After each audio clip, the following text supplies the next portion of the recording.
Wah, luar biasa sekali ya, dari seluruh kota di Indonesia ikut bergabung di acara Nobita Series 13 pada malam hari ini.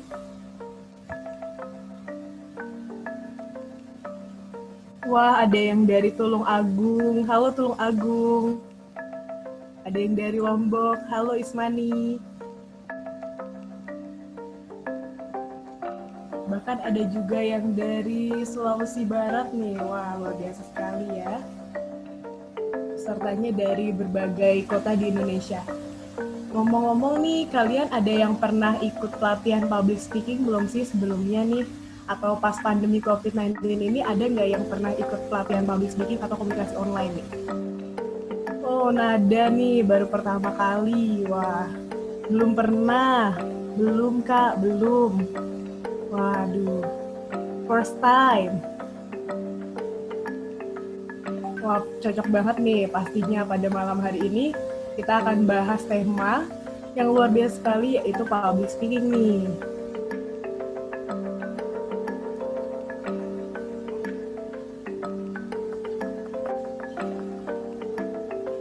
Wah, pada baru pertama ya. Ada yang dari Bali juga nih.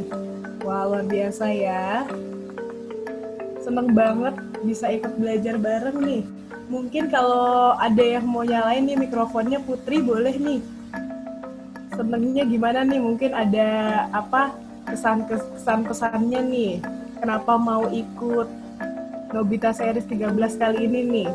Boleh Putri Regita? Kita ngobrol bareng nih sama sahabat Tabita semua di sini. Halo Putri.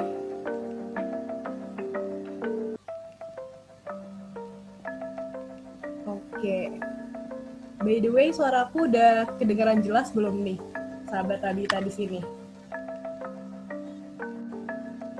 Boleh komen ya kalau misalnya ada. Wah, jelas banget. Oke.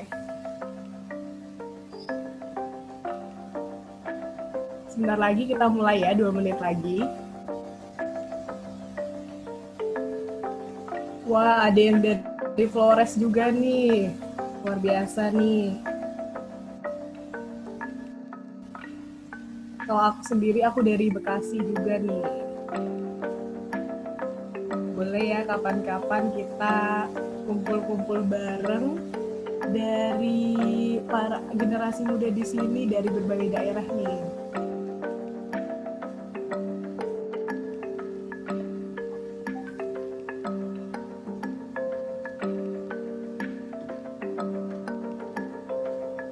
Atau mungkin dari peserta di sini nih, dari sahabat Tabita di sini, ada yang mau nyampein gak nih? Apa motivasinya ikut Nobita Series 13 kali ini nih? Boleh nih yang mau nyampein. Kita sharing-sharing bareng di sini. Pokoknya kita bakalan seru-seruan dan santai aja nih. Kalau ada yang mau bertanya atau yang mau menanggapi atau apa nih, boleh banget nih. Karena kita sama-sama sharing dan belajar bareng-bareng nih.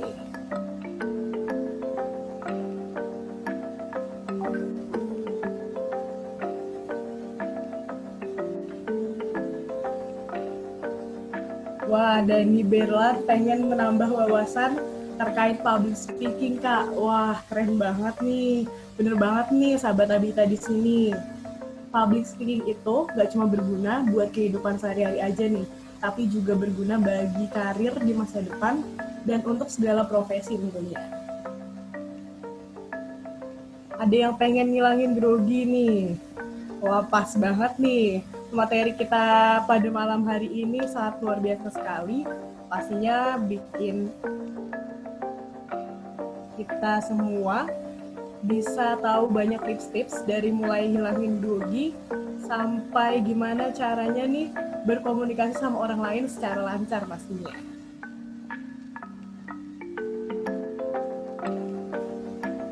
Oke, karena sudah memasuki pukul 19.30 WIB, kita akan mulai nih acaranya pada malam hari ini.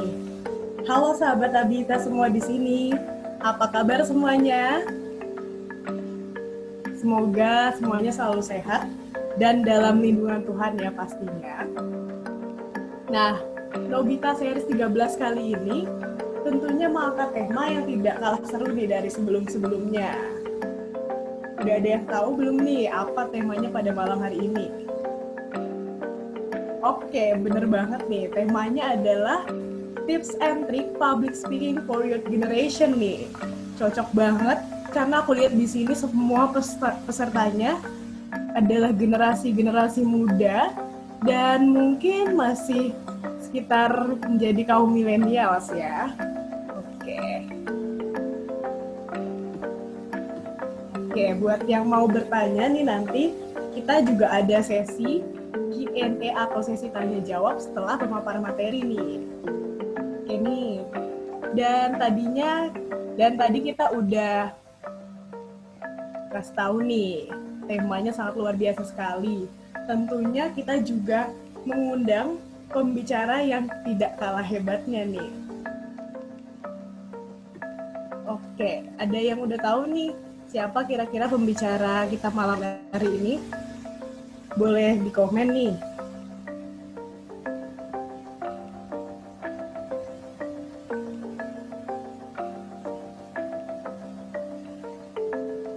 Oke deh. Buat yang belum tahu nih, sahabat Habita di sini, pembicara kita pada malam hari ini merupakan mahasiswa dari Fakultas Hukum dan juga merupakan mahasiswa berprestasi 2 FKUI 2020. Selain itu, Kak Abdur juga punya banyak pengalaman nih, dari mulai Summer Legal Intern di PT Lexar Karya Progresif, Legal and Environmental Permitting Officer Carbon Energy Indonesia Foundation, sampai menjadi lawyer muda nih. Dan juga Kak Abdur ini juga merupakan founder dan CEO di Klinik Kacamata Hukum dan Executive Director di Indonesia Youth Opportunities in International Networking Lokal Chapter Jakarta.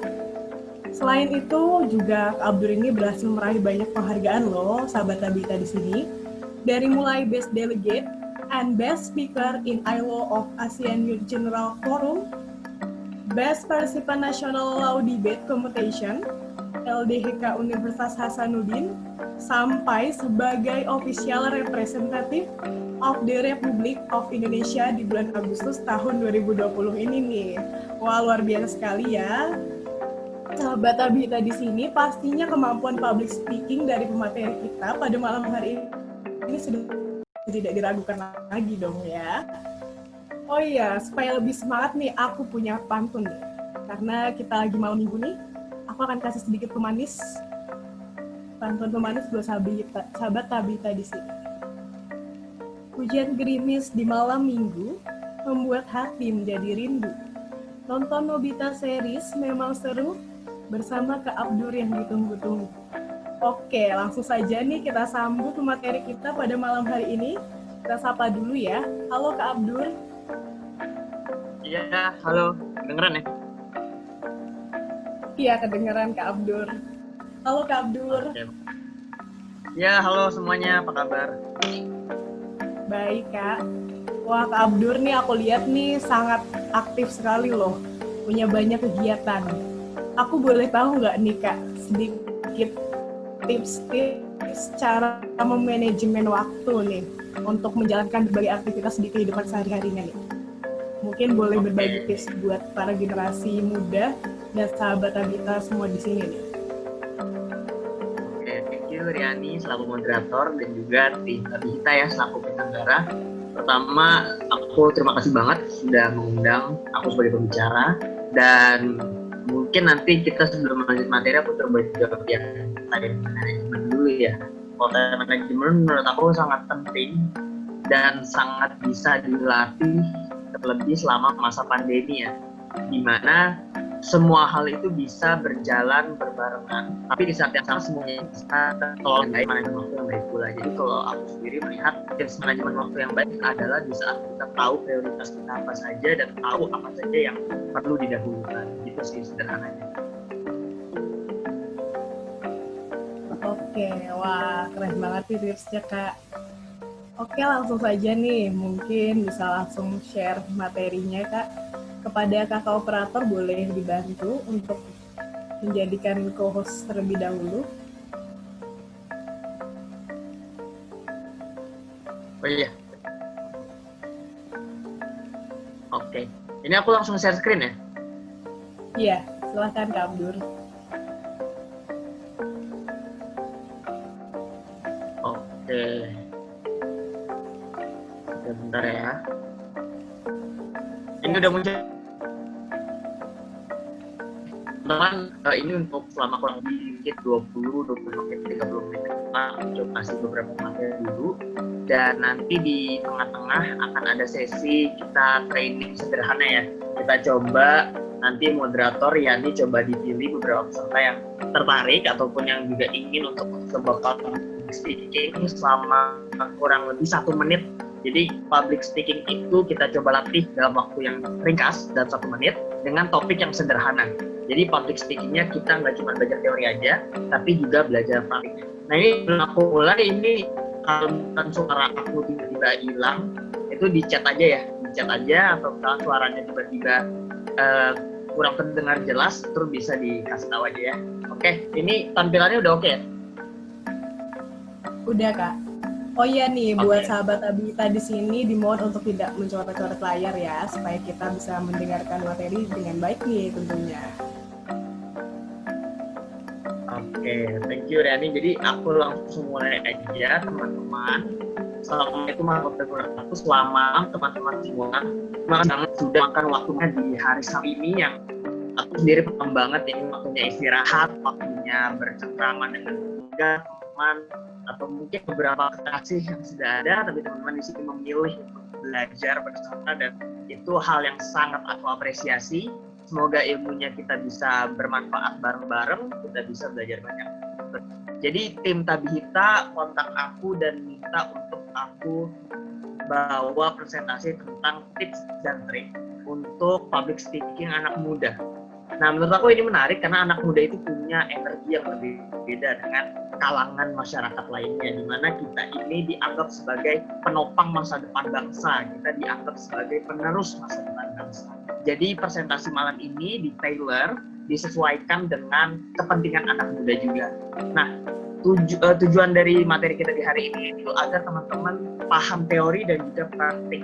Jadi nanti depannya ada beberapa perwakilan dari teman-teman kita untuk coba kita training 1 menit dengan persiapan yang minim. Nah, jadi kan biasanya kalau mau lomba itu kan persiapannya berhari-hari. Kita coba persiapannya ini kita namanya improv, namanya immediate practice atau practice yang tidak dipersiapkan secara matang. Kita coba apakah kita bisa membawa sebuah topik tanpa persiapan yang matang tapi dengan public speaking yang oke. Nah, teman-teman semua, sebelum aku mulai, aku perkenalan dulu, tapi dikenalkannya oleh moderator dan tadi juga.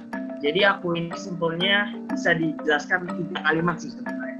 1, orang tuh kenal banget aku sebagai mahasiswa hukum. Jadi aku seorang law student. Dan yang kedua, orang juga tahu aku tuh suka berorganisasi, suka volunteering, dan juga suka bikin konten.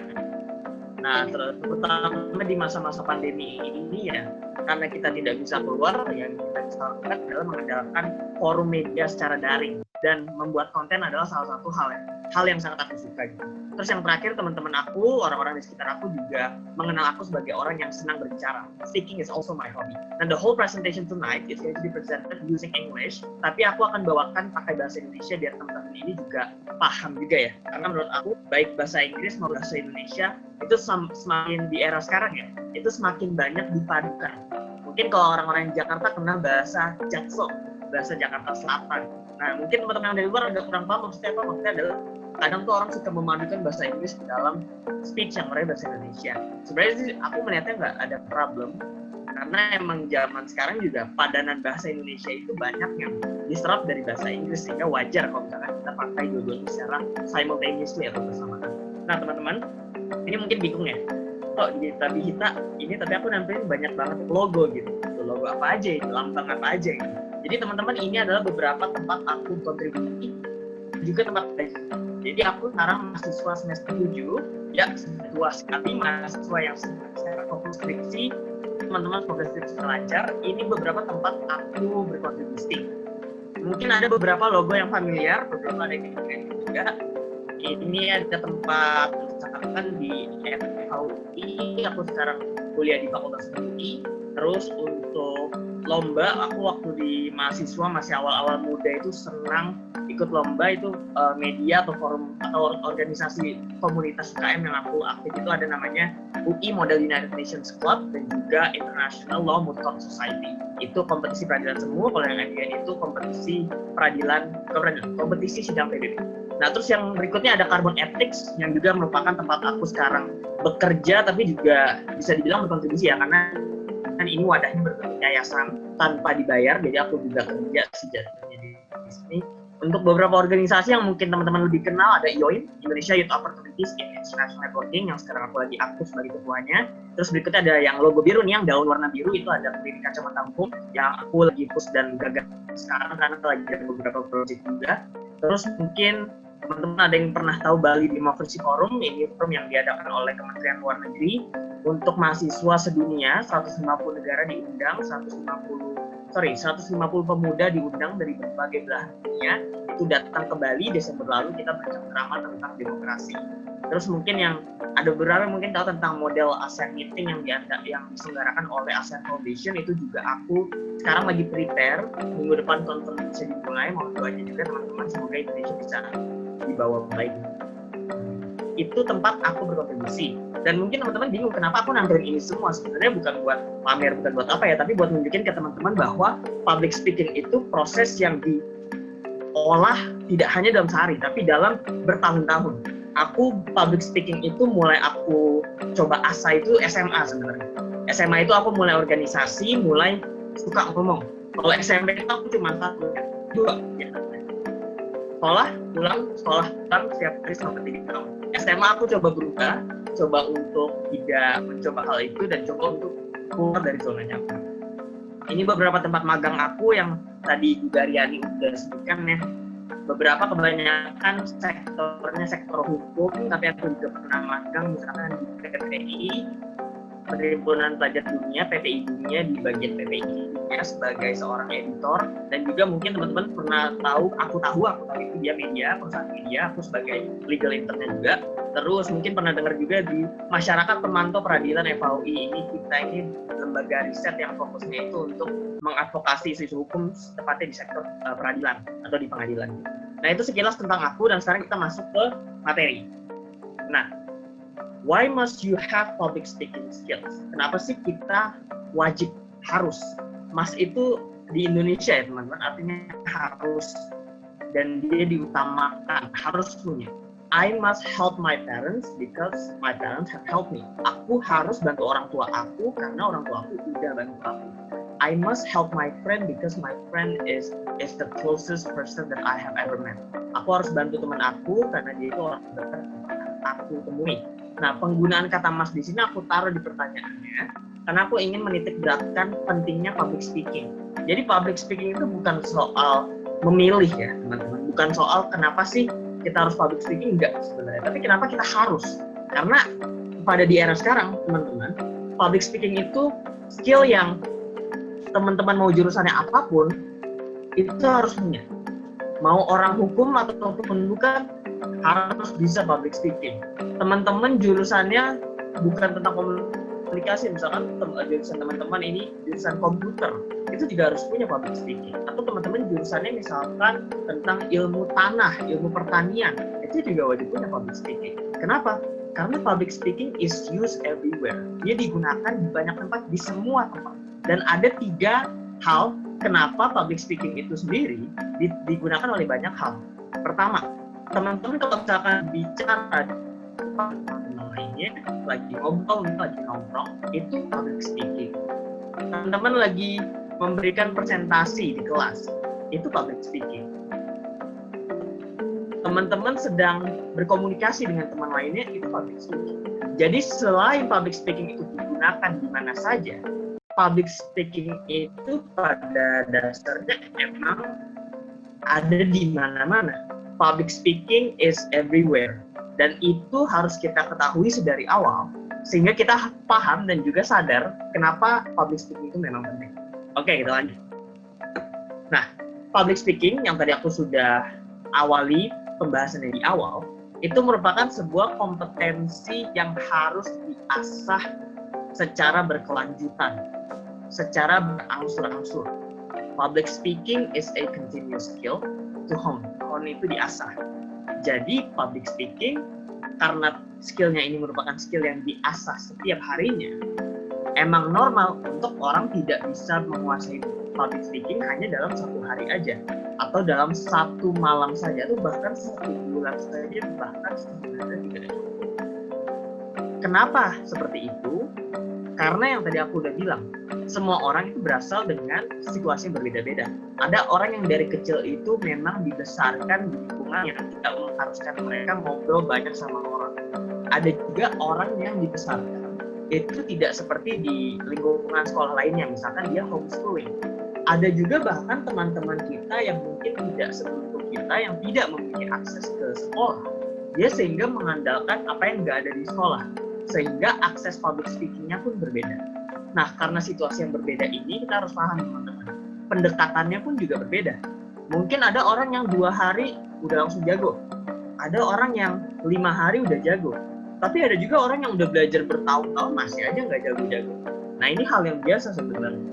Dan gimana caranya kita ingin meningkatkan public speaking skill kita? Aku akan kasih beberapa tips. Yang pertama itu yang paling penting, struktur. Kenapa struktur penting? Karena gini, teman-teman kalau misalkan tidak tahu struktur speech teman-teman saat nanti public speaking, itu akan merusak seluruh esensi pesan yang ingin teman-teman sampaikan. Nah, mungkin teman-teman bertanya, Kak Abdur di presentasi malam ini ngasih struktur speech gak? Ya jelas, ini presentasi ini merupakan sebuah struktur, sehingga aku tahu harus mulai dengan apa. Tapi kalau misalkan ditanya, Kak Abdur ngomong sekarang itu sambil baca skrip gak sih? Jawabannya enggak, teman-teman, karena sudah ada struktur. Kalau sudah ada struktur, tanpa skrip pun kita bisa. Ada beberapa teman aku yang harus benar-benar skrip yang full ya, yang benar-benar dari Assalamualaikumnya, kami panjatkan kehadiran Tuhannya, selamat datangnya, itu semua harus ditulis. Ya, itu nggak masalah. Namanya juga proses belajar, teman-teman. Aku waktu SD ikut lomba pidato bahasa Indonesia ya, topik itu tentang Islam. Itu aku SD semester madu, aku harus bawa topik tentang Islam. Itu aku baca, bener-bener baca. Aku kertas, ketik, print. Itu pas lombanya aku baca. Itu kayak bukan public speaking competition, itu kayak baca berita aja. Nah, itu waktu aku awal-awal juga seperti itu. Itu dari SD dan baru jago itu sekitaran SMA kalau aku pribadi bilang. Itu emang proses yang lama. Tapi apakah bisa dipercepat? Bisa. Karena a good public speaking is a prepared public speaking. Public speaking yang baik adalah public speaking yang disiapkan. Kalau disiapkan, jangan harapnya public speaking yang bagus. Mungkin kalian tetap bisa public speaking, tetap bisa. Tapi apakah bagus itu soal pertanyaan lain. Nah, it doesn't necessarily mean that you should 100% memorize. Kamu tuh bukan berarti harus 100% menghafal apa yang akan kamu bahas, enggak. Karena aku sendiri bahkan nggak tahu nih, next slide ini mau bahas apa, aku lupa. Karena ini aku bikin, aku nggak ngapalin gitu.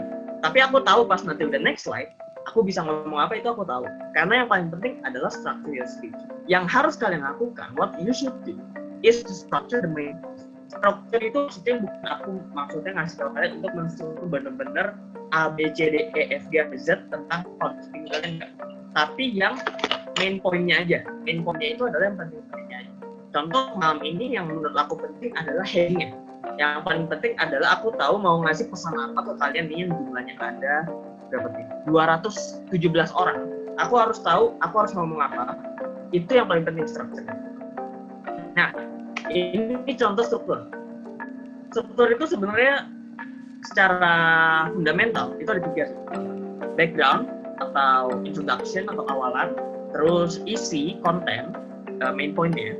Terus yang terakhir adalah penutup. Sebenarnya 3 itu aja. Background, isi, penutup.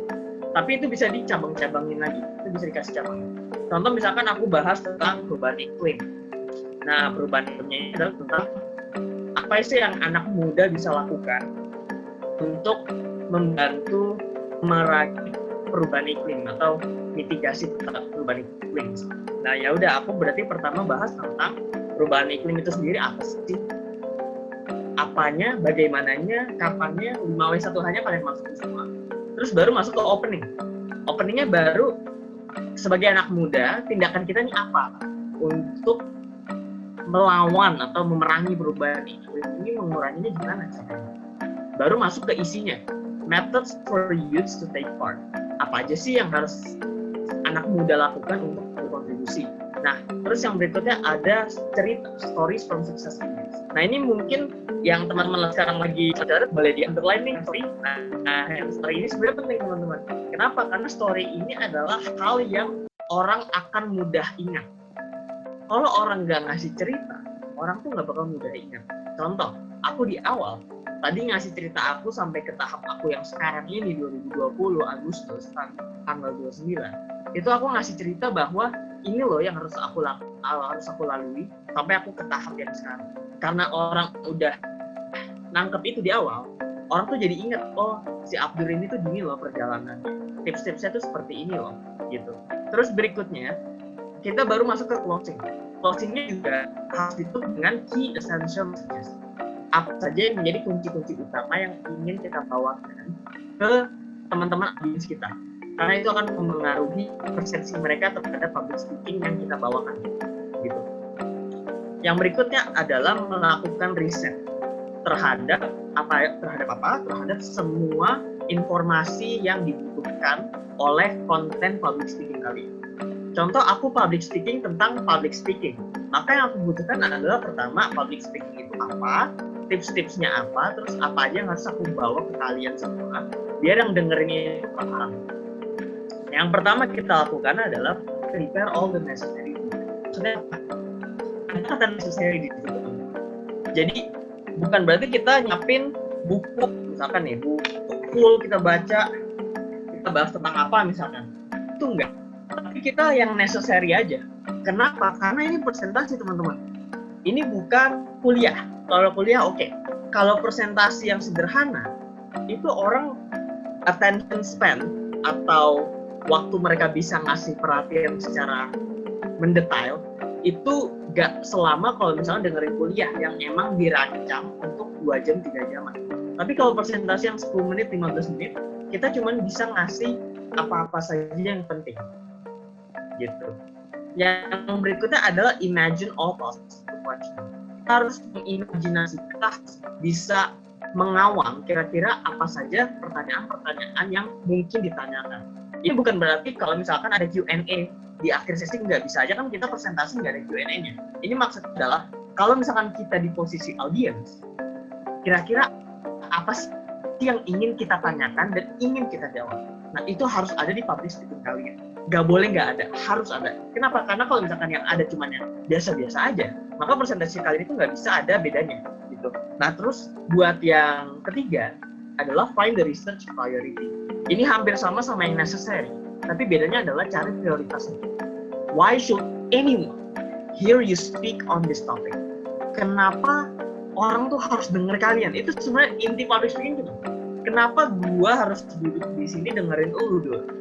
Kenapa nggak gua dengerin orang lain aja? Nah itu jawaban yang harus kalian jawab. Kalau bisa kalian jawab itu, percaya sama aku, public speaking kalian itu pasti keren dan pasti didengerin oleh orang. Kenapa ada dua, keren dan didengerin orang? Karena ada yang keren, isinya keren, tapi nggak didengerin sama orang. Nah, dua hal ini harus ada di public speaking kalian. Biar public speaking kalian itu wow, public speaking kalian itu benar-benar membuat orang tuh tercengang, dan juga membuat orang itu terkesima. Karena jangan sampai, teman-teman, ini paling penting, jangan sampai gue selesai presentasi nanti jam sekitar 8:30, jangan sampai selesai jam 8 itu 221 orang yang dengerin gue dari tadi itu nggak belajar apa-apa. Itu berarti public speaking itu gagal. Itu harus ditanamkan di pikiran kalian. Research all the information that you are going to need, karena itu penting banget. Nah kita masuk ke yang berikutnya. Ini boleh dicatat, boleh enggak, tenang aja, karena nanti materinya pasti aku share ke kalian via melalui panitia ya. Oh ya, ini BTW aku melihat notifikasi banyak sekali komentar dan yang angkat tangan, nanti akan aku cek, cuman aku selesai dulu ya biar nanti tektokannya gampang. Nah ini kita masuk ke yang ditunggu nih. Jadi nanti habis ini kita ada practice, baru kita nanti penutupan gitu ya. Jadi aku coba jelasin dulu buat skemanya gimana. Jadi ada 3 teman-teman. Tadi yang pertama kita udah tahu kita harus punya struktur. Yang kedua kita harus tahu kita telah melakukan riset tentang informasi yang penting dan relevan. Jangan penting aja tapi relevan. Terus yang ketiga adalah practice secara berkelanjutan. Nah, ini continuously kurang satu lagi. Nah ini ada 3 nih, ada 3. Yang pertama, practice using your own self as a study partner, using voice notes, mirror atau video atau apapun. Jadi waktu aku awal-awal itu belajarnya itu karena dulu nggak punya HP ya zaman SD ya. Jangankan HP, internet aja hal yang sangat susah untuk diakses. Karena internet masih sangat lamban dulu. Jadi aku pakai kaca, belajarnya depan kaca, partnernya ya aku sendiri. Aku belajar depan kaca. Kacanya biasanya kaca kamar mandi teman-teman. Karena kamar mandi kayak yang lihat. Pura-pura aja ngobrol, pura-pura aja kayak coba ngasih topik apa. Nah kebetulan aku waktu kecil itu sering nonton. Mungkin teman-teman ada yang tahu professional wrestling atau Smackdown, mungkin ada yang tahu Smackdown. Nah itu aku suka dengar para pegulatnya itu berbicara di atas ring ke audiens yang jumlahnya ada 5.000-an. Aku belajar banget di situ. Mungkin teman-teman tahu nama-nama seperti The Rock, nama-nama seperti Triple H, nama-nama seperti misalkan John Cena. Nah inilah orang-orang yang bisa kalian belajar gitu. Oh kalian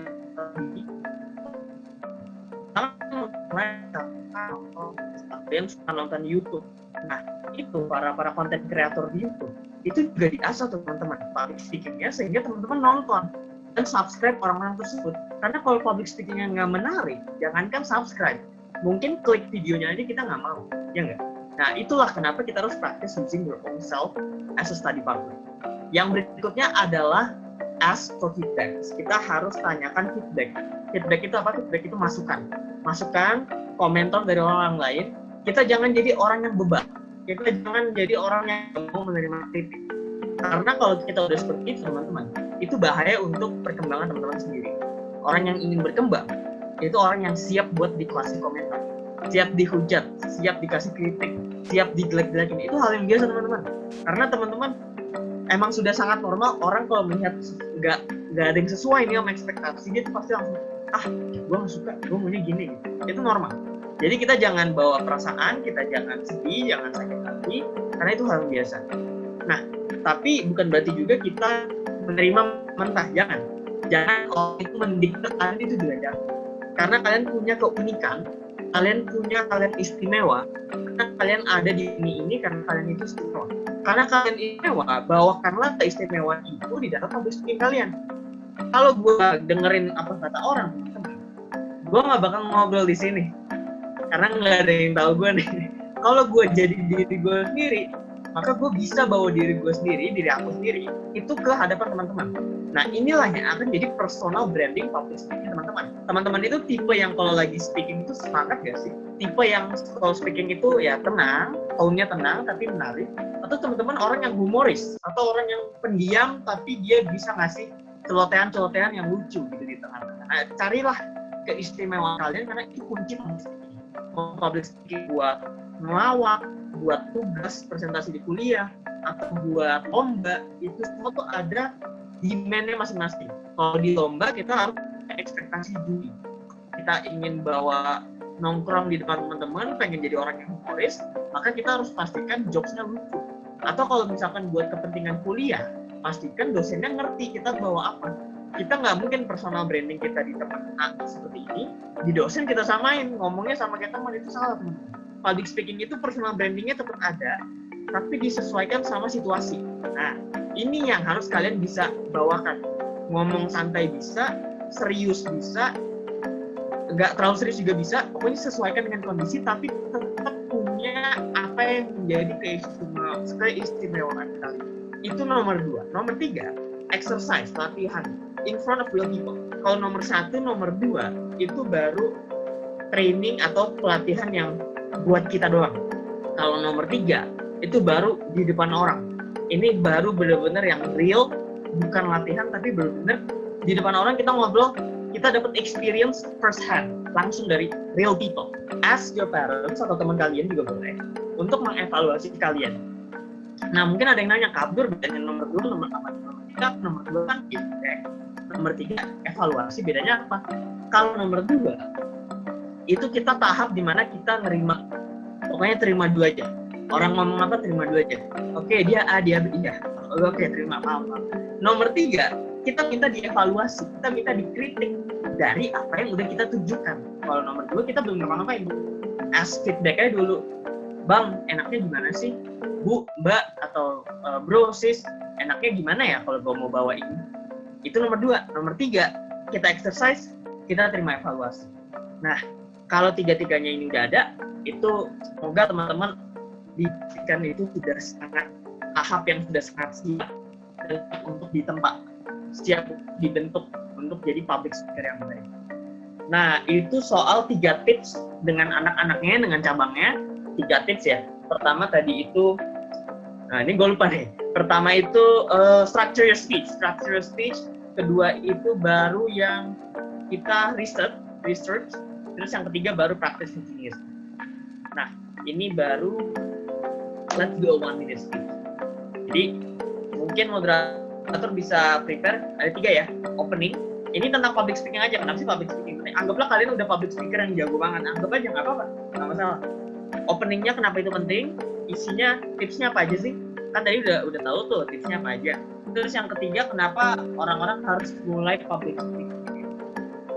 Teman-teman boleh untuk coba lihat dari pihak moderator bisa dipilih atau ingin ada yang mengajarkan secara sukarela juga boleh. Ntar kita coba untuk testing. Oke, Kak Abdur. Mungkin sekarang apa langsung kita praktek aja nih? Ini banyak yang angkat tangan nih. Oh, boleh.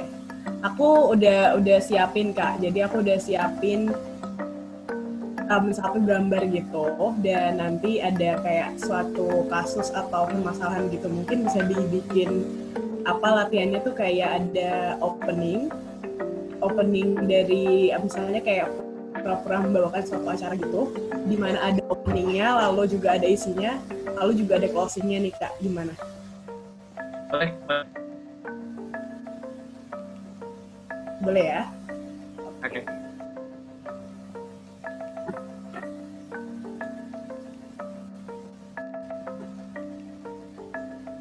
Nah, udah kelihatan belum nih? Belum, masih loading. Gimana? Apakah sudah terlihat? Nah, iya, ini ada. Okay. Nah, iya, ini ada. Oke. Nah, selanjutnya ada sesi praktek nih. Aku pengen 1 atau 2 orang sahabat Tabita di sini buat menyampaikan permasalahan yang ada di gambar ini dengan opening, kontennya juga, sama closing juga nih. Nah, kayaknya banyak banget nih yang angkat tangan. Boleh aku pilih? Aku acak ya. Ainil boleh nih? Langsung open kameranya dan unmute mikrofonnya, boleh? Halo Kak Ainil. Yuk, Ainil, silakan. Oke.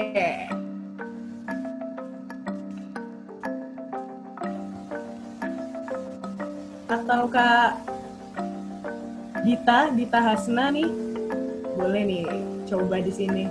Tenang aja sahabat Tabita, di sini kita berdua nggak akan marahin kalian atau tuh santai. Kayak ini kalian, kita nggak akan ngelakuin itu, jadi santai aja nih. Oke, atau ada yang mau coba dulu nih? Kak Flora mungkin mau coba nih. Halo Kak Flora, selamat malam. Kak Flora Bancin, yang dari tadi udah angkat tangan nih. Ayo silahkan Flora, boleh. Oh, nggak Kalian bisa kenapa? hidupin mic. Katanya nggak bisa hidupin mic tuh. Boleh di ini mungkin dari panitia. Oke. Kakak operator bisa tolong dibantu pada Kak Flora nih.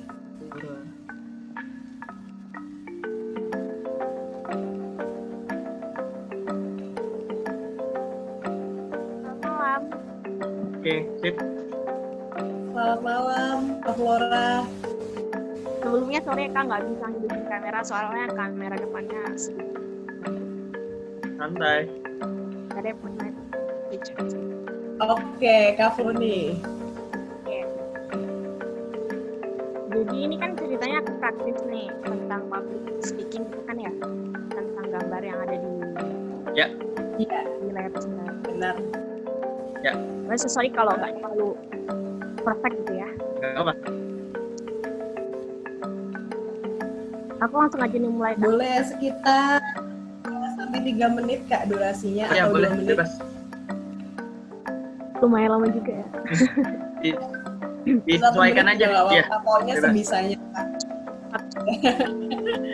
Ini aku mau nyampein dulu kalau targetnya aku menurut gambar ini aku targetkan anak muda aja kali ya biar Oke.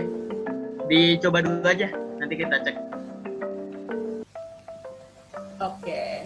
Kapan lagi nih bisa praktis bareng sama Kak Abdur nih malam ini? Oke, Flora, gimana udah siap? Aku lihat lagi.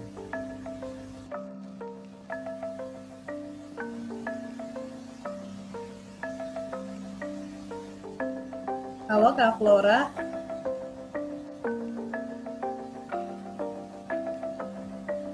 Oh, ke-mute katanya. Ke-mute lagi katanya. Oke, aku bantu ya. sorry ya Ya. Kak, kayaknya terpinggir lagi. Oke. Ya. Ini aku targetnya bikin anak muda, jadi biar semua pada paham tujuan aku mau bicara.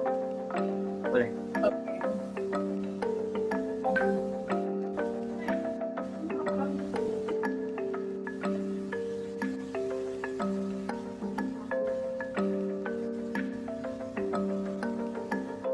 Bullying verbal.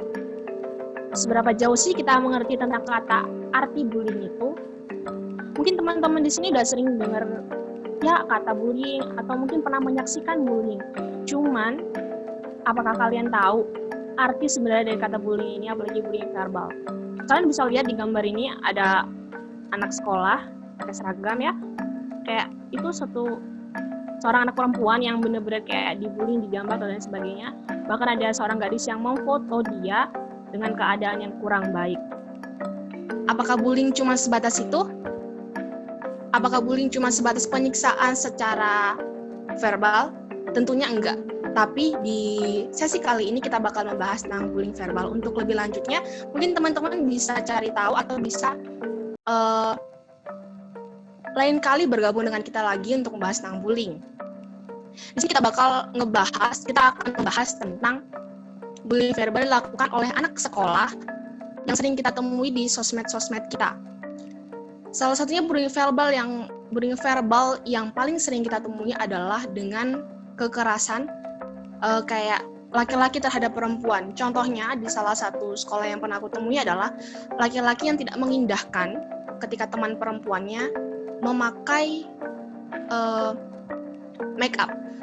Memang benar seorang anak perempuan itu sangat identik dengan make up. Tapi kadang laki-laki itu terlalu memandang bahwa ih menor banget sih. Nah, itu termasuk salah satu bullying. Kayak culun banget sih lu kalau harus pakai make up sih. Lu nggak bersyukur sama diri sendiri ya. Kita berpikir kalau itu cuman komentar biasa, tapi apakah orang lain sadar, apakah kita sadar kalau itu sebenarnya juga termasuk bullying? Dan ya paham atau enggak, sebenarnya itu bikin pikiran si korban atau teman yang kita omongin itu kayak jadi nggak pede, jadi insecure gitu kan. Dan ini sering kita temuin di wilayah-wilayah sekolah, di siklus pertemanan kita dan lain sebagainya. I'm so nervous, sorry. Kayaknya udah deh aku kayak ngeblank gitu deh itu. Oke, Oke, terima Aduh, kasih Kak Flora. Wah, luar biasa. Keren banget nih. Udah lumayan keren ya. Ini Gimana, langsung Kak aku Abdul? evaluasi apa mau ada lagi nih? Boleh Kayaknya- langsung dievaluasi dulu nih. Oke. Soalnya aku lihat Nervous ada juga. yang angkat tangan jadi banyak nih. Nah, ini mungkin kita ada beberapa peserta lagi mau coba try boleh. Nah, teman-teman tadi kita dari Flora itu bisa belajar banyak hal loh. Jadi satu, ini temanya panitia tuh nggak prepare di awal, nggak ngasih tahu. Jadi Flora ini benar-benar baru tahu ya pas jam 8 lebih ini. Gitu. Itu yang pertama. Yang kedua, Flora ini memulai presentasinya public speaking dengan sebuah pertanyaan. Jadi tadi dia ngasih pertanyaan, sebenarnya teman-teman ini kurang lebih ya, aku agak lupa. Sebenarnya teman-teman tahu nggak sih bullying verbal itu apa dan kenapa dan sebagainya. Nah, itu teman-teman penting dalam public speaking, karena kalau misalkan nggak ada kalimat pembuka seperti itu dan langsung masuk gitu aja tanpa di bridging ya atau di jembatan kita mau ngomong apa, itu peserta akan agak susah untuk connect langsung. Nah, ini di public speaking istilahnya itu namanya hook, HOOK. Hook ini hook itu artinya pengail ya. Pengail itu dalam artian kita ingin mengail perhatian audiens di saat itu juga. Jadi kalau ini mungkin ada yang tahu istilah clickbait lah. Di YouTube kan kadang clickbait thumbnailnya misalkan heboh. Wah, menit kelima heboh, langsung buka aja videonya. Hal seperti itu sebenarnya masuk hook juga. Tapi versi di public speaking dia ditaruh di awal. Dan harus di awal bukan di tengah-tengah. Kenapa? Karena di awal kita nyuri perhatian orang tuh di awal, Mas. Mungkin di tengah-tengah baru kita curi perhatiannya. Kan perhatiannya dari awal udah dapet. Nah, itu yang kedua dari Flora yang tadi aku katakan. Yang ketiga, Flora, dia kalau bingung, dia nggak nunjukin kebingungannya. Nah, ini aku tadi mau ngasih tahu ini juga, di public speaking, bingung itu wajar, teman-teman. Blank itu wajar. Tapi jangan ditunjukin.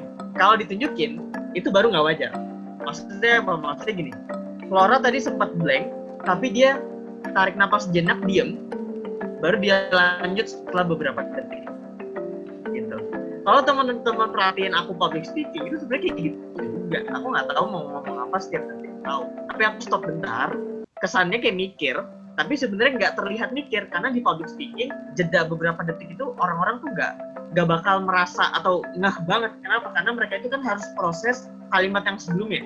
Nah, kalau kita udah bisa jago kayak gitu, teman-teman, mau topik sesusah apapun, seblank apapun kalian, itu kalau bisa berhenti sejenak, tarik nafas sejenak, untuk beberapa detik disesuaikan dengan kondisi, maka kita bisa terpikir ide lain. Setidaknya ide yang bisa membantu kita tetap bisa ngobrol untuk beberapa saat meskipun kita sebenarnya blank. Nah, itu 3 hal yang tadi kita bisa belajar dari Flora. Terlepas dari isinya, 3 itu sebenarnya kunci utama dalam public speaking. 1, ada kalimat pembuka atau hook yang bisa mengkail atau secara cepat menggait orang. Terus yang kedua, kalau bingung jangan ditunjukin, berhenti sejenak baru kita lanjut. Terus tadi yang ketiga itu cobalah untuk benar-benar opsi banyak nih, eksplorasi kira-kira mau ngomong apa aja meskipun kita nggak ada persiapan. Eksplorasi udah dapat baru kita pakai yang ide yang kita dapat. Itu yang kayak aku dapat dan juga teman-teman dapat dari Flora. Nah, mungkin next ada yang mau coba lagi nih. Tadi aku lihat ada beberapa yang angkat tangan. Oke, kata para peserta nih Kak Abdur, katanya di sini ada yang udah jago lumayan di public speaking. Namanya Pak Maharani nih. Boleh. Pak Maharani nih. Ntar abis ini kerjakan aku yang pembicara, Maharani aja nih. Assalamualaikum. Boleh. Oke, boleh. Siapa nih next? Maharani, boleh. Maharani. Assalamualaikum, Kakak. Halo. Wih, ada adenya nih. Kak Afifah Maharani. Terima kasih ya, Kak. Iya. Ya, Jurusan apa Kak kuliahnya kalau boleh tahu? saya maba tahun 2020 di jurusan Hukum Universitas Lampung. Wow, luar biasa nih. Hukum ya? Apa? Hukum. Sama dari Fakultas Hukum. Oke, Lampung ya? Unila ya? Iya, Kak. Oke, mantap. Keren. Unila keren hukumnya. Wah. 2020 maba, udah keren banget. Maba bukan tidur aja, kerjaannya nggak ada, webinar nggak ada, tidur aja. Wah, ini mantap nih. Aku kasih juga dulu. moderator mungkin ada topik lain atau mau pakai topik yang sama? Oh boleh, aku juga prepare topik lain nih. Boleh. Supaya Boleh, lebih boleh. surprise lagi dong ya pastinya ya. Wah, bikin deg-degan gak nih? Oke, boleh boleh. Ya, tenang. Gimana Kak Viva? Sudah terlihat belum nih? Belum Kak, belum. Lagi load. Oh. Sudah? Sudah? Udah ya? Oke Sudah nih. Kak? Aku kasih 2 gambar nih. Boleh aku ceritain dikit kali ya. Judulnya ini, temanya itu Boleh. anak-anak yang kecanduan gadget nih. Seperti kayak di era digital saat ini nih, ketika kita kumpul-kumpul bareng atau nongkrong bareng, kadang-kadang kita pada sibuk sama gadgetnya sendiri, ataupun juga nggak apa ya, pokoknya kayak yang nggak ada orangnya tapi tuh kayak raganya doang gitu yang di sini. Tapi jiwanya kemana-mana. Oh, Jadi gitu Kak. jelasin mungkin nih dengan opening, kontennya juga sama closingnya. Silahkan Kak Viva. Nah, Kak, sebentar. Itu kan digambarkan dia lebih ke anak-anak usia dini ya Kak? Iya, anak-anak di Itu kalau kita... bawah tahun gitu ya. Jadi itu yang harus dibahas untuk anak-anak di bawah 5 tahun atau selain itu boleh? Boleh, kalau mau dieksplor lagi lebih dalam boleh nih. Dengan imajinasi atau sekreatifnya kakak aja nih. Oke Kak, terima kasih. Oke, siap. Assalamualaikum warahmatullahi wabarakatuh. Selamat malam semuanya. Terima kasih kepada moderator yang telah memberikan waktunya kepada saya. Malam ini kita akan membahas suatu topik, yaitu mengenai dampak dari pemakaian gadget pada anak-anak usia dini. Yang dimana anak-anak usia dini itu adalah anak-anak yang usianya di bawah 5 tahun, seperti yang kita ketahui. Perlu kita ketahui, di era sekarang ini, di kemajuan yang sangat pesat, dengan berbagai alat komunikasi yang telah banyak mengalami perkembangan di seluruh dunia, terutama di Indonesia, telah memberikan banyak dampak positif maupun negatif bagi hampir ke seluruh kalangan, terutama bagi anak-anak. Apalagi pada saat ini, seluruh dunia, terutama Indonesia, dihadapkan dengan metode belajar secara daring yang menyebabkan seluruh anak-anak Indonesia diharuskan untuk memakai alat komunikasi berupa gadget ataupun alat komunikasi lainnya seperti laptop, tab, dan sejenisnya.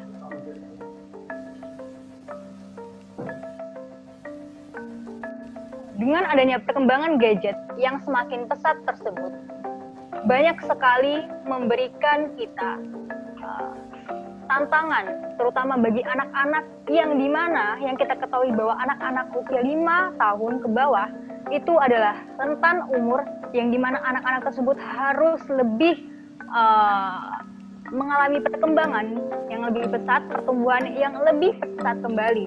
Jika anak-anak kecil, anak-anak usia dini itu lebih difokuskan dengan perkembangan gadget atau mereka mereka terlalu dibiasakan dengan pemakaian gadget dalam kehidupan sehari-hari, itu dapat memberikan dampak yang sangat buruk bagi anak-anak tersebut. Apalagi perlu kita ketahui bahwa kita tidak menjamin bahwa seluruh anak-anak di Indonesia dalam setiap harinya bisa dipantau oleh kedua orang tuanya, apalagi bagi mereka yang golongan keluarga menengah ke bawah. Pastinya banyak orang tua yang tidak selalu on time untuk menemani anak-anaknya bagaimana perkembangan anak-anaknya melalui gadget-gadget mereka. Oke, cukup. Ini saya akan memberikan, Ya, silakan mungkin 1 sampai 3 kalimat lagi, Kak. Oh gitu ya. Iya. Di sini saya akan memberikan beberapa dampak negatif jika gadget terus dibiasakan bagi anak-anak, yaitu di mana seharusnya anak usia dini itu perkembangannya kian cepat akan menghambat akan menghambat pertumbuhan dan perkembangan mereka. Karena apa? Di usia yang sangat rentan tersebut, mereka harus lebih mengeksplor dunia luar dibandingkan mereka lebih condong ke dalam teknologi yang kian mengalami kemajuan, apalagi tidak ada yang selalu bisa memantau mereka. Dan kita tidak tahu apa yang mereka buka, apa yang mereka baca, dan apa yang mereka lihat. Dengan anak-anak yang di bawah usia dini tersebut, itu gampang sekali terpengaruh dan mereka belum bisa menfilter apakah yang mereka lihat ini baik untuk mereka tiru atau tidak. Nah, oleh karena itu, seharusnya orang tua lebih memperhatikan kembali bagaimana perkembangan anak-anak mereka selama anak-anak mereka menggunakan alat komunikasi yang sangat marak digunakan di seluruh dunia, bahkan terutama di Indonesia. Mungkin sekian yang bisa saya sampaikan, kurang lebihnya kami mohon maaf. Oke. Saya akhiri, wassalamualaikum warahmatullahi wabarakatuh. Keren banget. Selamat malam. Aku kan nih, Selamat karena malam Kak Marani. Terima kasih. keren banget ini, keren. Karena ini calon pengacara jadi tegas dia ngomongnya. Udah kayak seperti berdebat nih. Karena aku banyak teman-teman dari FH Unila yang Fakultas Hukum Unila, dan emang Unila itu dia terkenal pembawaannya itu beda kalau kita lagi lomba debat atau lomba peradilan. Nah, ini Afifah kan karena masih mahasiswa baru, aku sangat menyarankan kamu ikut lebih banyak lagi kegiatan di Fakultas Hukum ya, apapun ya. Dia peradilan hukum bisa, UN bisa, pidato bisa, debat bisa, mediasi, arbitrase bisa, pokoknya ikut semuanya karena itu akan bantu kamu. Nah, evaluasi aku sama kamu tadi. Tertarik banget. Ya, Kak. Ya, itu keren banget. Jadi evaluasi aku itu, kamu tadi berhasil ngasih insight-insight yang orang nggak ekspektasi di awal, dan itu penting banget karena orang, misalkan kita bahas tadi tentang bullying, pasti orang anggapnya kenapa bullying itu nggak boleh, kenapa bullying itu bisa memperburuk keadaan orang lain. Tapi kamu tadi berhasil ngasih insight baru yang aku tadi nggak expect di awal, dan itu bagus banget karena informasi itu juga tidak kalah penting dibandingkan pembawaan. Nah, kalau feedback aku, coba untuk lebih engage lagi ya, coba untuk lebih semangat lagi, karena itu akan membantu orang untuk lebih senang untuk mencoba mempelajari apa sih yang ingin kamu sampaikan gitu. Karena di public speaking itu kalau kita semangat, pasti peserta juga jauh lebih semangat dengarnya. Itu aja sih kalau dari aku, menurut aku udah keren banget untuk level maba ini. Sambil duduk sih, Kak. Oh iya. Ya benar, karena kalau kita di pengadilan juga sambil berdiri tuh Afifah. Jadi mungkin agak terbawa di situ. Itu keren banget. Soalnya saya terbiasa berdiri gitu kalau ngomong. Oh iya, mantap. Jadi kayak lebih pembawaannya lebih gimana gitu. Oke, benar. Karena kalau berdiri itu biasanya makasih ya Kak Abdur. Sama-sama Afifah Maharani, keren banget. Buat maba, level maba, aku maba masih tidur-tiduran, kamu udah practice, itu udah keren banget. Oke, ini ada lagi yang mau, kayaknya banyak nih di chat. Oke, mohon maaf sekali nih. Untuk selanjutnya mungkin kita masuk ke sesi tanya jawab dulu kali ya. Oke, boleh. Sudah, intinya sahabat Abdul di sini sudah nggak sabar nih pengen nanya sama Kak Abdul. Oke, buat kami terima kasih ya. Semoga ke depan bisa menjadi pengacara yang baik nih pastinya. Mantap. Oke. Nah, selanjutnya kita akan masuk ke sesi tanya jawab atau Q&A nih, sahabat Abita di sini. Aku akan buka sesi pertama dulu dengan 2 orang penanya terlebih dahulu nih. Buat yang mau nanya, boleh tulis dulu di kolom chat nama dan juga asalnya. Nanti nama yang saya sebut boleh menghidupkan kamera dan mikrofonnya nih. Oke, silahkan sahabat Abita semua. Nah, ini nanya pakai mic juga latihan public speaking nih. Jadi nggak cuma presentasi aja, tapi kita sekedar nanya juga mungkin. Ini boleh nih yang pokoknya ada yang angkat tangan nih, Rian ini, Randiana. Boleh nih mungkin di open mic aja nih kalau luasan nih. Boleh langsung nih. Halo Kak, selamat malam. Halo, malam. Aku Randiana dari Makassar. Oke. Aku mau nanya nih, kan tadi public speaking itu salah satunya adalah mencuri perhatian di awal. Nah, gimana cara mencuri perhatian di awal? Sedangkan kalau aku nih sering metode public speakingnya itu di awal aku ngasih pengertian gitu supaya orang paham ini loh yang mau aku bahas selanjutnya. Nah, cara Oke, lanjut. Oke, lanjut aja. cara buat mencuri perhatian di awal itu gimana? Soalnya kalau aku latihan atau nge-PM video-video gitu paling menarik dan konsep terakhirnya tuh cuma di tengah-tengah gitu, nggak bisa di awal. Gimana cara mencuri perhatian di awal? Thank you. Selamat malam. Selamat malam. Terima kasih Kak Randiana atas Oke, pertanyaannya. thank you langsung buat siapa tadi? Randiana. Randiana Windy Rianti. Oke, itu pertanyaan yang keren banget. Jadi kadang orang mikir kan sebenarnya yang seru-serunya kita di tengah gitu kan. Ada orang juga penasaran di tengah. Tapi kita juga ada kewajiban untuk ngasih yang menarik di awal. Gimana sih cara kita ngasih pembuka yang gak kalah menarik dibandingkan isinya? Nah, sebenarnya kuncinya teman-teman, kalimat pembuka itu gak perlu berisi banget. Yang penting, misalkan aku bicara tentang tadi, misalnya perubahan iklim. Nah, perubahan iklim kan kalau kita materinya itu di beberapa tahun ke depan, semua energi yang dari fosil ini akan segera habis dan kita akan segera memakai listrik dan sumber daya energi terbarukan lain. Mungkin kalimat pembukanya bisa seperti ini. Bayangkan jika di 10 tahun dari sekarang kita akan menggunakan mobil yang cukup menggunakan air sebagai bahan bakarnya. Bayangkan jika kita harus menggunakan mobil yang akan terbang cukup dengan bahan bakar yang tidak berasal dari bahan bakar fosil baru. Nah, jadi bisa pertanyaan, bisa kalimat pembuka, apapun itu, nggak harus berisi, yang penting orang penasaran. Kayak tadi. Tadi itu aku ngasih tahu buat orang tuh ngebayangin. Bayangin kalau misalkan bahan bakar bensin itu diganti sama air. Apakah mungkin kalau kita pakai air putih nih, yang kita biasa minum sehari-hari, masukin ke mobil, ke motor, itu jadi bensin, apakah benar bisa? Orang kan jadi kepo kan, ini beneran bisa nggak sih? Karena dia udah kepo, udah perhatiannya udah tertarik, dia bakal dengerin terus sampai dia nemu jawaban yang kalimat pembuka yang awal tadi. Nah, baiknya adalah kalimat pembuka yang udah kita bawa di awal tadi, yang kita bawa sebagai hook, itu saat di akhir kita link back lagi. Mungkin anak-anak debat nih tahu banget nih, link back kan ada L yang terakhir itu link back. Link back itu adalah apa yang udah kita bawa di awal itu di keep up lagi di akhir, biar orang itu dapat dan teringat kembali, oh ini pertanyaan yang tadi gue tanya di awal dan ternyata terjawab di akhir. Nah, kalimat pembuka yang baik adalah dua tadi ya. Satu, dia harus membuat orang tertarik apapun metodenya. Boleh yang semangat banget boleh, berisi banget boleh, yang biasa aja juga boleh. Yang penting perhatiannya tertarik dulu. Karena tujuan utamanya itu bukan orang biar dapat informasi, enggak. Justru biar orang tuh tertarik dulu. Itu yang pertama. Yang kedua adalah di link back. Di akhir kita kaitkan lagi. Misalkan di akhirnya seperti ini.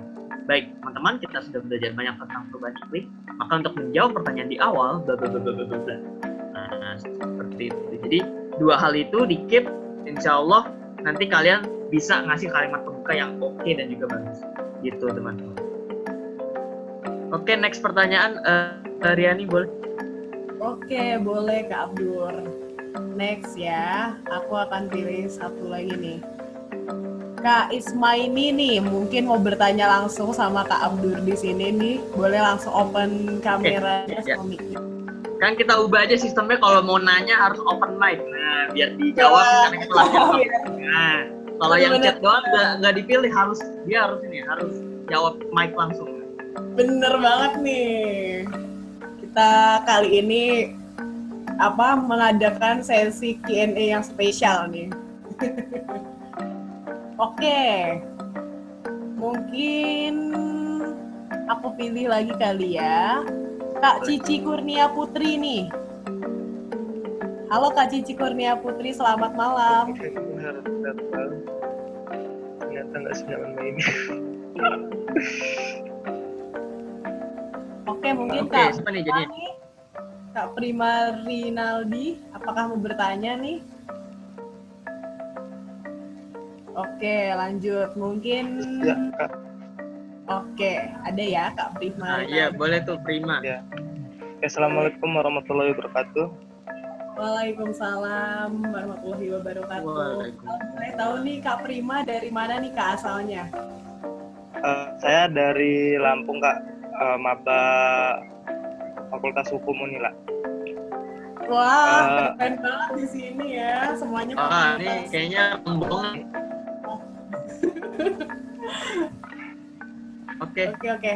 Jadi, oke Kak, saya di sini izin memperkenalkan diri dulu. Nama saya Muhammad Prima Rinaldi. Jadi saya ada beberapa pertanyaan, cuman di sini saya lebih tertarik karena saya memang dari SMA aktif organisasi, Kak. Jadi biasanya sih saya ingin bertanya, biasanya UKM apa sih yang lebih efektif atau berapa UKM yang lebih efektif untuk memperkembangkan cara kita untuk jadi public speaking? Jadi gimana ya? Saya kurang, kalau untuk public speaking tuh masih kurang gitu, Kak. Kecuali kalau misalkan udah teman-teman sebaya. Enggak, saran juga ya, kan udah saya punya teman sebaya, kalau memang udah kenal itu saya bisa gitu untuk speaking. Tapi kalau kayak misalkan ya kayak di sini gitu belum kenal, jadi kayak agak grogi gitu. Terus juga hancur, catatannya udah saya pegang, tapi materi itu hilang gitu, Kak. Jadi minta sarannya. Terus juga tentang UKM, kira-kira UKM apa aja kayak untuk memperkembangkan public speaking kita. Terima kasih, Kak. Selamat malam. Oke, terima kasih Kak Prima Rinaldi. Boleh langsung dijawab nih Kak Abdur. Silahkan.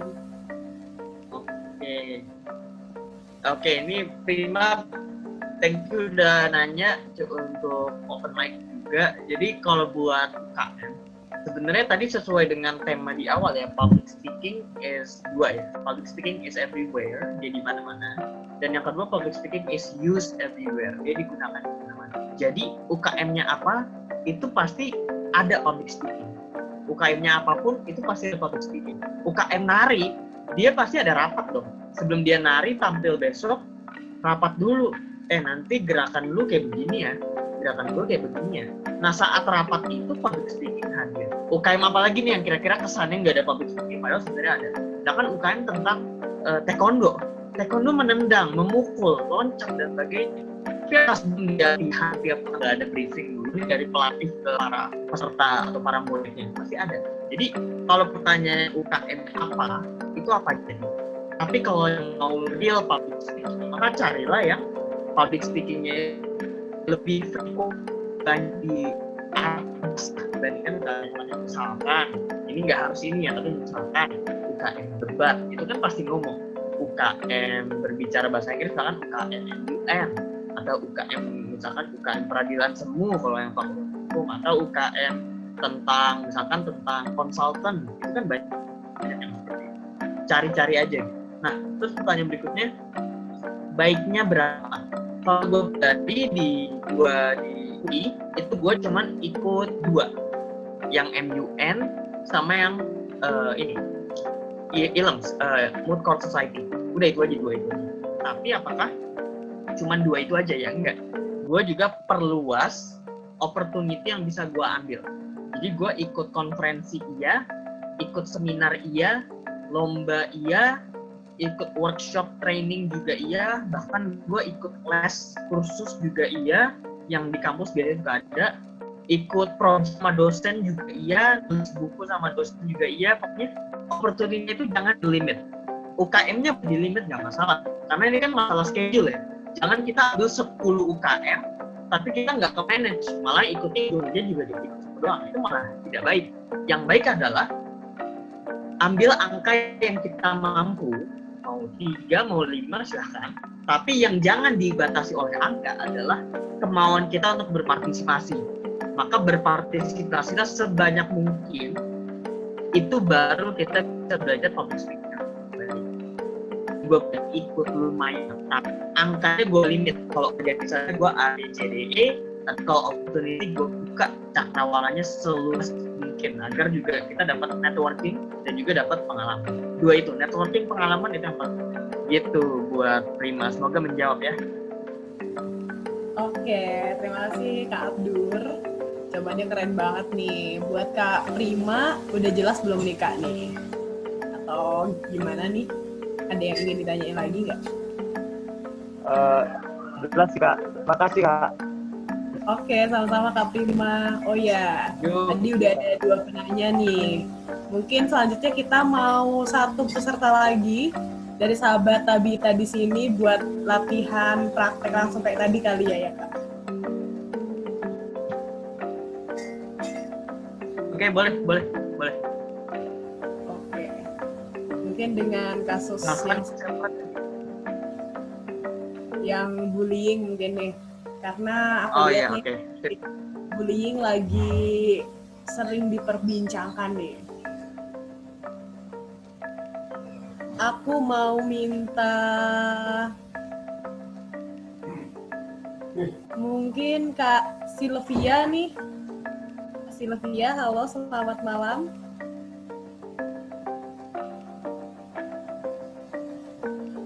Halo Kak Sylvia. Atau Kak Eka nih, Kak Eka Sri Melati. Mau coba Kak Eka? Kita santai-santai aja kok di sini. Kapan lagi nih kita bisa latihan bareng sama Kak Abdur di sini?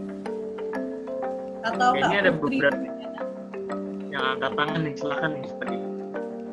Oke, boleh nih langsung yang udah angkat tangan langsung di unmute mikrofonnya salah satu nih. Boleh, silakan. Mungkin kakak operator bisa dibantu. Selamat malam Kak Diana, Malam. Kak Abdul. Selamat malam. Perkenalkan, nama saya Julius dari Lampung, berkuliah di Universitas Lampung. Wah, Unila lagi nih ya.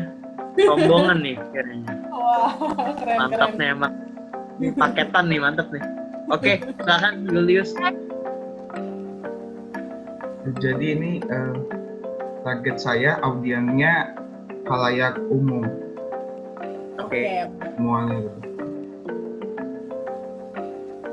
Mulutmu Maaf, adalah harimau. 1-2 menit ya kak ya. Iya. Baik, silahkan.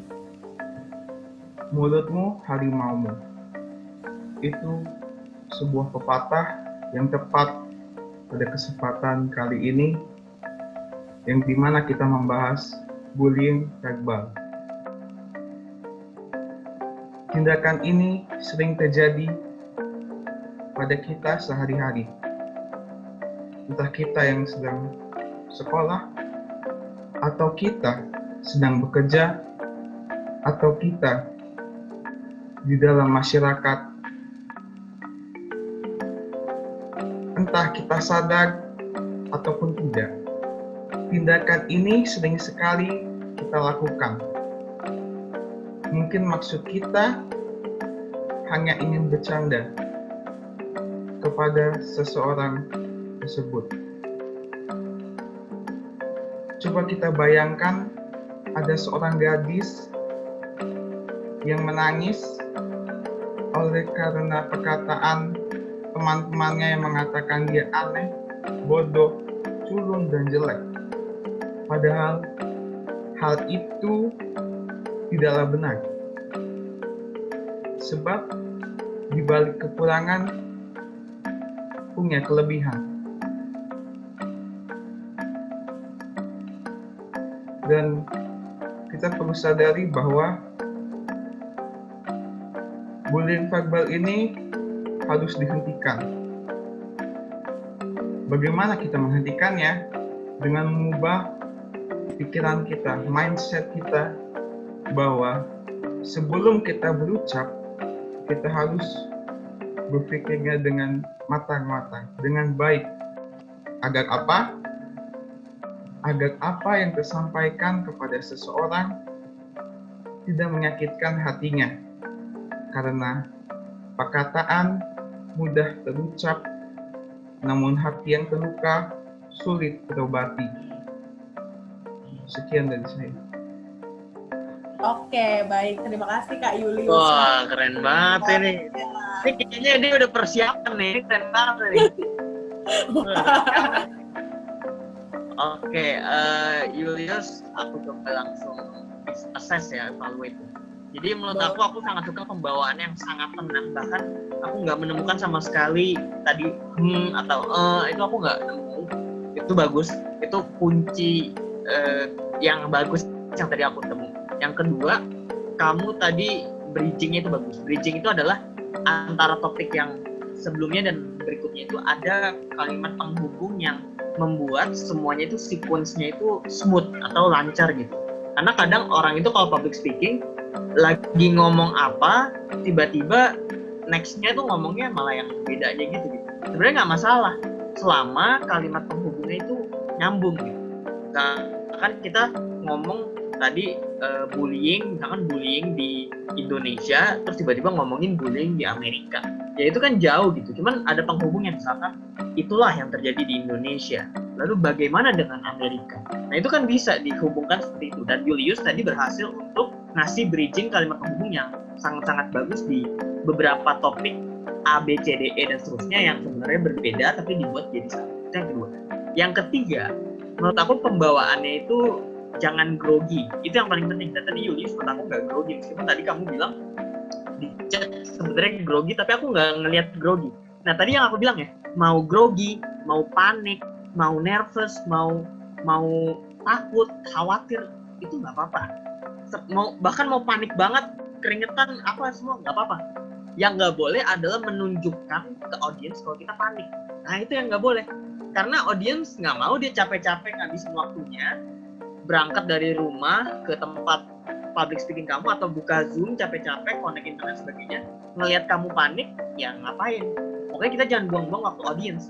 Grogi, panik, bebas. Kita manusia, kita grogi dan panik. Tapi jangan tunjukkan grogi dan panik. Dengan cara apa? Dengan cara membawanya dengan tenang, dengan cara bridging yang rapi dan bagus, dengan cara berhenti sejenak kalau bingung atau blank, nanti beberapa detik itu juga nggak apa-apa. Bahkan ada poin di mana kita emang harus berhenti, bukan karena emang kita blank enggak, tapi emang saat beberapa tertentu kita emang boleh harus untuk berhenti sejenak. Kalau kita ingin emphasize atau ingin kita menekankan suatu kalimat, boleh kita berhenti dulu. Misalkan gini, kita ini manusia semua punya hak. Hak ini harus diperjuangkan. Nah, itu pas aku ngomong hak, aku berhenti bentar buat nunjukin kalau kita tuh hak kita tuh memang benar-benar harus diperjuangkan. Gitu. Jadi tadi Julius 3 ini yang tadi aku dapat. Semoga teman-teman 231 teman lainnya bisa belajar juga dari Julius. Dan Lampung nih sebenarnya prospeknya bagus nih, kayak keren-keren nih. Lampung 3 orang tadi Lampung semua ya, dari Unila ya. Oke, mantap. Ini sangat bagus ini. Apa perlu tapi kita bikin khusus buat Lampung, kayaknya peminatnya jauh lebih banyak. Iya, aku mempresentasiin. Boleh ya, next time ya. Cepat. Ini aku Cepat itu kiranya selesai sama aku. Tapi kalau teman-teman boleh udah cek mau di dalam kolom depan, chat. materi itu dia lupa gitu. Masih cara ngetasnya. Oke, bicara bisa unmute. Ya. Oke, terima kasih. Ini di kolom chat boleh dicek ya teman-teman materi buat hari ini. Semoga bantu. Aku takutnya lupa kalau misalkan di nanti itu pasti sebenarnya aku catat sekarang. Terus boleh nanti aku share juga sih di Instagram story aku kalau misalkan ada yang tulis di ini aja, nanti dicek aja ya. Oke, next apa nih kita? Dari waktu. Oke, lanjut nih Kak Abdur. Kita akan buka sesi kedua dari Q&A atau sesi tanya jawab nih. Aku akan pilih 3 penanya. Selanjutnya Boleh. Boleh nih, yang mau langsung nanya bisa menyebutkan nama dan asalnya terlebih dahulu nih. Mungkin juga boleh sama jurusannya nih ya. Oke. Halo Kak, aku mau nanya. Halo. Ya, halo. Halo, Namaku Klasna Nawar Loli dari Ambon. Aku sekarang ke SMA kelas 2. Oh, SMA kelas 2 keren banget. Aku SMA kelas 2 kayaknya nggak sekolah deh dulu, cabut-cabutan. Ini kamu ikut webinar. Keren ya? Keren, Ya, Kak. mantap, lanjutkan. Siap. Jadi, aku mau nanya nih. Gimana sih caranya biar kita bisa lebih tajam dalam mengasah public speaking kita? Soalnya terkadang rasa gugup itu membuat kita merasa tidak percaya diri, dan juga ucapan yang kita keluarkan pasti tidak beraturan. Kalau dilihat ini kan bisa menjadi masalah besar juga kan Kak bagi kita sendiri. Menurut Kakak ini bagaimana ya? Oke, boleh nih buat Kak Abdul Jawab ya? langsung dijawab. Ya Oke. silakan Kak. Thank you. Aku manggilnya Pak Clarissa ya? Oke, aku manggilnya Clarissa ya? Ya. Oke, sip. Oke, Clarissa, makasih buat pertanyaannya. Jadi bener banget ya. Tadi soal itu, menurut aku cobalah untuk tahu apa yang mau kita omongin. Karena kalau kita udah tahu nih, itu akan jauh lebih gampang. Tapi kalau misalkan kita nggak tahu, apakah bukan berarti kita nggak boleh? Sebenarnya nggak juga. Boleh, kita nggak boleh tahu, nggak apa-apa. Tapi balik lagi ke yang tadi aku. Jangan ditunjukin kalau kita nggak tahu, gitu. Coba untuk strukturnya ada, preparationnya sedikit mungkin juga nggak apa-apa. Tapi yang paling penting tunjukkan kalau misalkan kita ini ingin membawakan suatu ide atau gagasan. Karena kadang orang sudah punya gagasan, tapi penyampaiannya kurang baik. Nah, ini yang harus coba ditanggulangi di setiap kita public speaking, gitu. Jadi buat pertanyaan Clarissa, jawabannya adalah cobalah untuk ketahui dulu, coba kita eksplorasi dulu, dan baru kita eksekusi, gitu. Mungkin buat jawabannya itu, tapi mungkin terjawab nih Clarissa, atau perlu dijawab atau kamu ada pertanyaan lain? Oke. Halo Kak Clarissa. Kak, bagaimana? Soalnya di sini gak kedengeran. Ya. Oke. Gimana Clarissa? Aman? Aman Kak. Cuman memang jaringan. Oh, oke. Nanti kalau misalkan ada yang kurang jelas, kamu ini aja DM aja di Instagram, nanti aku coba jawab di Instagramnya, biar yang lain juga bisa coba tanya. Oke. Silakan yang lain kalau ada yang mau bertanya. Lanjut nih. Halo, selamat malam Kak. Ya, halo. Oke. Apa tadi itu? Dara ya? Dara, silakan. Iya Kak. Iya, selamat malam Kak. Saya Dara dari Jakarta. Oke. Sebelumnya makasih banyak ya Kak, materi mengenai public speaking ini benar-benar bermanfaat banget. Nah, aku pengen nanya Kak, tantangan terbesar Kakak waktu Kakak awal menjadi public speaker, dan gimana Kakak mengatasinya? Itu pertanyaan aku Kak. Makasih Kak. Oke, ini pertanyaannya bagus banget ya. Aku jadi flashback. Oke. Public speaking aku itu pas aku jadi dai cilik. Ada yang tau nggak dai cilik? Jadi kita di SD yang Islam itu semua peserta tuh diminta untuk ngasih speech, Islamic speech tentang Islam ke teman-teman kita. Dan itu aku pertama kali, dan aku tuh orangnya nggak bisa public speaking ya. Bukan gak jago lagi, nggak bisa, pokoknya nggak bisa gitu. Bener-bener kayak nol, bahkan di bawah nol. Jadi aku ngerasain groginya itu bener-bener dada, jantung tuh bener-bener kayak getar banget, bener-bener aduh, dinilai pula, ada guru, ada temen siap ngeledek di belakang, udah gini-gini aja jatuhnya, aduh, panik banget dan takut banget. Jadi pengalaman awal aku tuh emang seperti itu, grogi, dan selain grogi, persiapannya doang yang oke, baca kayak ngapalin gitu. Tapi pas udah eksekusi, udah mau malah nol gitu. Dan itu menurut aku pengalaman yang sangat berharga, karena aku jadi belajar, kalau public speaking itu jangan grogi, tenang aja. Karena aku jadi inget satu hal. Jadi guru aku waktu SD itu pas dia tahu saking groginya aku kalau public speaking, speaking, kalau mau lomba atau mau speech, kebetulan aku ketua kelas juga kan harus ngomong tuh ya di depan kelas, tapi grogi gitu. Nah, guru aku tuh paham dan ngomong gini, udah Abdur, kamu anggap aja yang dengerin kamu itu kambing. Nah, bayangin, anggap aja kamu yang dengerin kamu itu kambing, nggak bakal ngerespon kamu, mau ngomong gede nggak bakal ngerespon kamu. Kan nggak mungkin kita di panggung, orang tiba-tiba teriak nih, woi, gak enak public speaking lo, ganti. Kecuali netizen, tapi di tim yang normal itu pasti jarang orang yang nutup gini aja enggak. Jadi SD aku ngomong bahwa anggap aja audiens itu tidak merespon kembali, jadi kamu lebih tenang, lebih punya waktu gitu. Nah, mungkin aku akan coba ubah pesan ya dari beliau yang guru SD aku, mungkin yang dianggap sebagai kambing, tapi dianggap sebagai teman bicara yang siap mendengarkan kamu. Nah, itu mungkin lebih baik rasanya di zaman sekarang. Apa-apa tuh salah kalau kita ngomong. Jadi jadikanlah audiens itu teman yang siap mendengarkan kamu. Jadi dia akan dengerin kamu, bagaimanapun apapun yang keluar dari mulut kamu nih, dia bakal siap mendengarkan kamu. Jadi jangan dianggap kambing, tapi anggaplah teman yang siap mendengarkan kamu. Kalau dia siap mendengarkan kamu, maka kamu juga siap menyampaikan sesuatu kepada mereka. Jadi itu pengalaman aku, dan mungkin bisa kasih insight ke teman-teman bahwa sejago-jagonya orang, pokoknya orang-orang keren nih yang kalian lihat di Instagram, di YouTube, itu awal mulanya hancur. Itu aku jamin. Awal mulanya itu dia nggak jago sama sekali, bahkan jelek. Jadi ketahui itu dan tanamkan di pikiran kalian bahwa kalau mereka bisa, kenapa aku enggak? Jawaban aku buat pertanyaan. Oke, terima kasih Kak Abdur. Oh ya nih, sebelumnya aku mau nanya nih Kak. Kan ada juga nih yang bilang kadang-kadang kalau lo orang introvert nih, berarti lo nggak bisa ngomong di depan orang, apalagi di depan publik nih. Itu benar nggak sih Kak? Oke, jadi ini disclaimer dulu ya.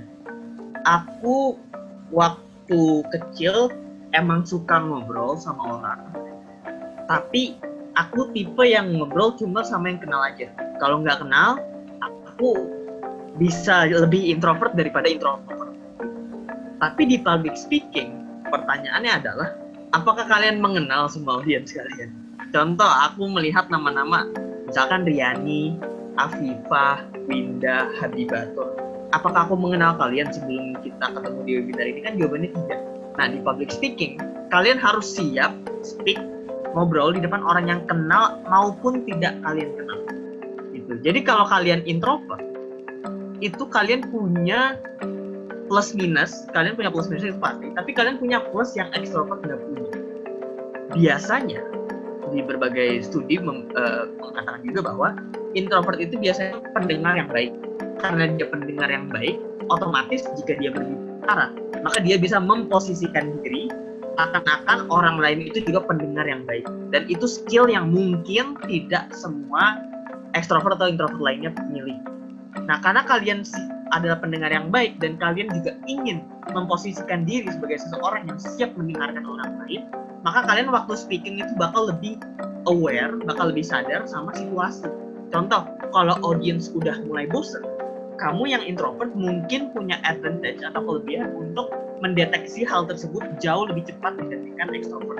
Gitu. Atau kamu bisa merespon lebih baik dibandingkan orang-orang dengan tipe kepribadian lain.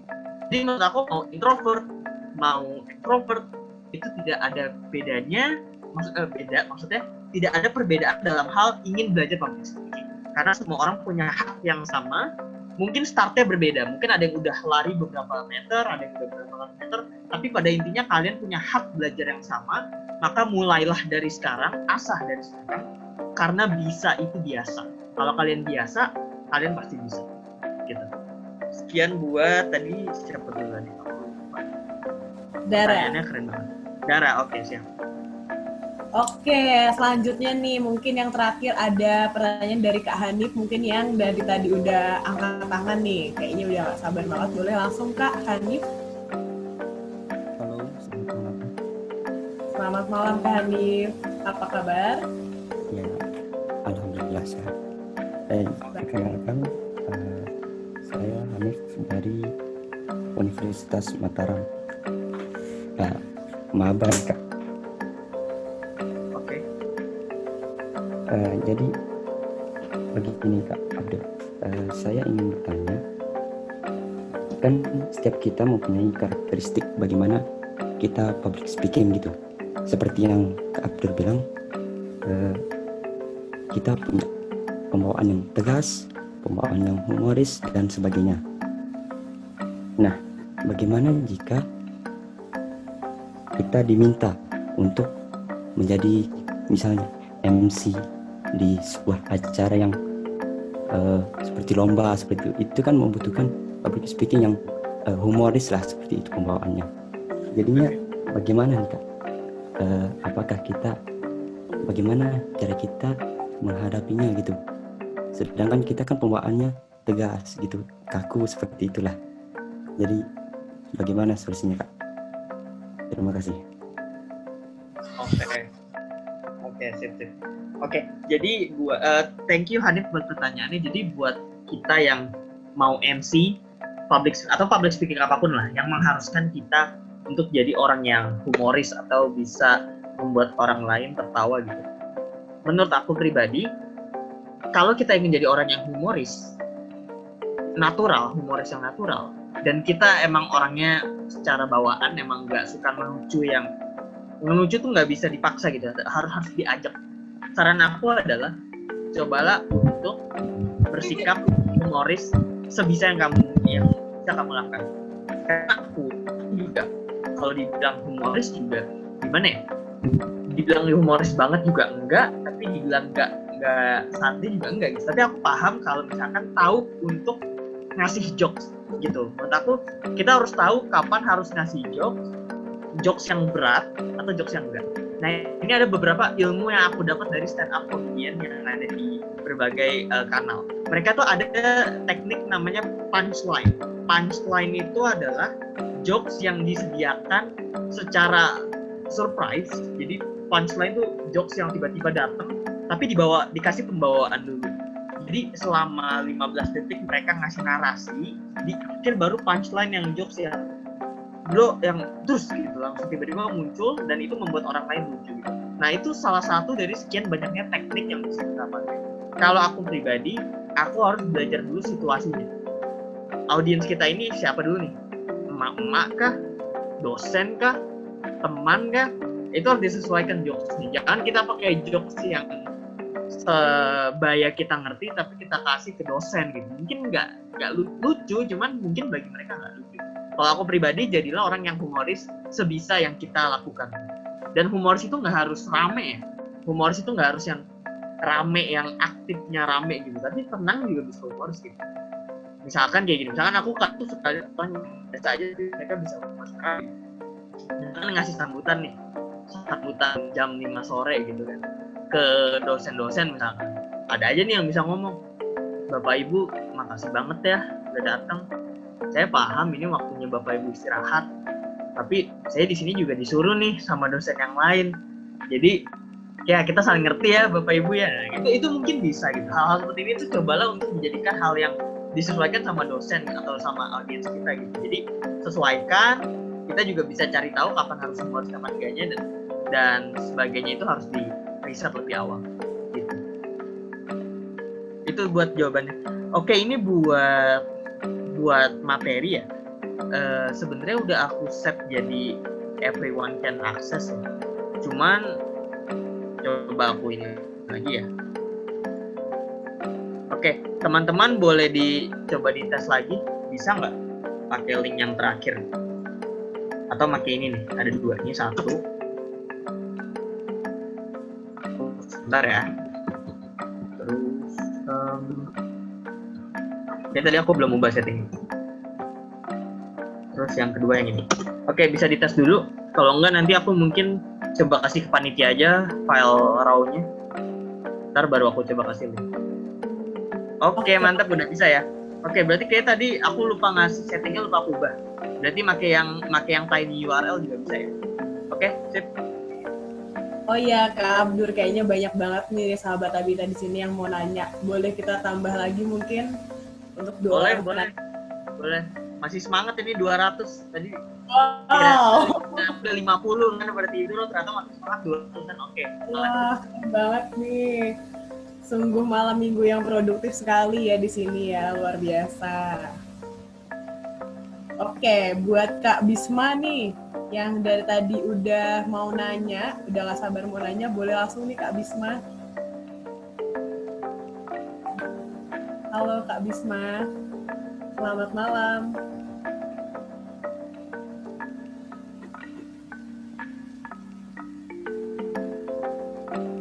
Halo. Oke. Buat selanjutnya mungkin Kak Bisma lagi ada kendala ya Kak. Boleh yang mau bertanya bisa langsung open mic-nya nih dari salah satu sahabat Abita di sini. Yuk, yang mau nanya silakan. Halo, selamat malam.